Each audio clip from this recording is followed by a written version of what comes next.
জীবন চলার পথে মাঝে মধ্যে আপনার সাথে অনাকাঙ্ক্ষিতভাবেই বেশ খারাপ কিছু দুর্ঘটনা ঘটে যাবে। আপনার চারিদিক দোআশা আর অন্ধকারাচ্ছন্ন মনে হবে। জীবনটা চলে গেলেই বোধহয় সব আগুন নিভে যাবে, সব কিছু ঠিক হয়ে যাবে, এমন চিন্তা মাথায় আসতে থাকবে। বুকে আকাশ সম কষ্ট নিয়ে আপনি দিন পার করতে থাকবেন। অতঃপর কয়েক বছর কেটে যাবে, অনেক কিছুর পরিবর্তন লক্ষ্য করবেন। আপনি পেছন ফিরে তাকিয়ে দেখবেন কয়েক বছর পূর্বে ওই যে অসহনীয় যে দুর্ঘটনা ঘটেছিল তা আপনার ভালোর জন্যই ঘটেছিল। ওইটুকু কষ্টের প্রতিদান হিসেবেই মহান রব আপনাকে না চাইতেই উত্তম কিছু দান করেছেন। ঠিক যেমনই অনাকাঙ্ক্ষিতভাবে যেমন কষ্ট নেমে এসেছিল, দেখবেন তেমনই অনাকাঙ্ক্ষিতভাবেই আল্লাহ তাআলা আপনাকে স্বস্তির নিঃশ্বাস নিতে দিয়েছেন। সুতরাং বিপদ আপদ বা দুর্ঘটনায় কিংবা অসুস্থতায় নিরাশ হয়ে যাবেন না, কিংবা হতাশ হয়ে যাবেন না। শুধু জেনে রাখবেন, হয়তো এটিই আপনার জীবনের উত্তম কিছু পাওয়ার সূচনা মাত্র। রব তো বলেই দিয়েছেন, আর শীঘ্রই আপনার রব আপনাকে এত দিবেন যে আপনি সন্তুষ্ট হয়ে যাবেন। অতএব ধৈর্য ধারণ করুন, কারণ আমার রব ধৈর্যশীলদের সাথেই রয়েছেন।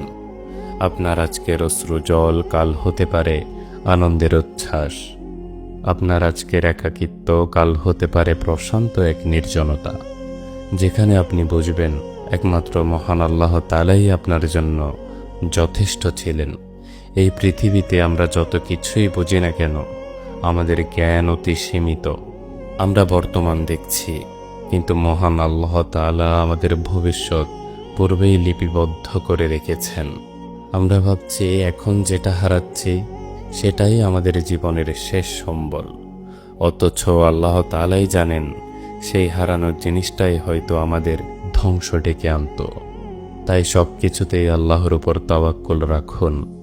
আপনার প্রতিটি কষ্ট, প্রতিটি অশ্রু, প্রতিটি নিঃশব্দ রাত সবই আল্লাহ তাআলা দেখছেন। আপনি যখন কাউকে কিছু বলতে পারছেন না, তখনও তিনি শুনছেন।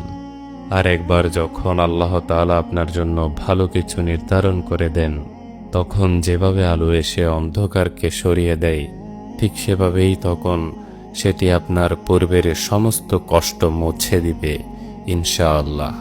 সুতরাং বিশ্বাস রাখুন, আপনার রব আপনাকে কখনো ভুলে যাননি। আপনি শুধু অপেক্ষা করুন তার সময়ের জন্য। মনে রাখবেন, আপনার আশার চেয়ে আল্লাহ তাআলার পরিকল্পনা অধিক বেশি উত্তম।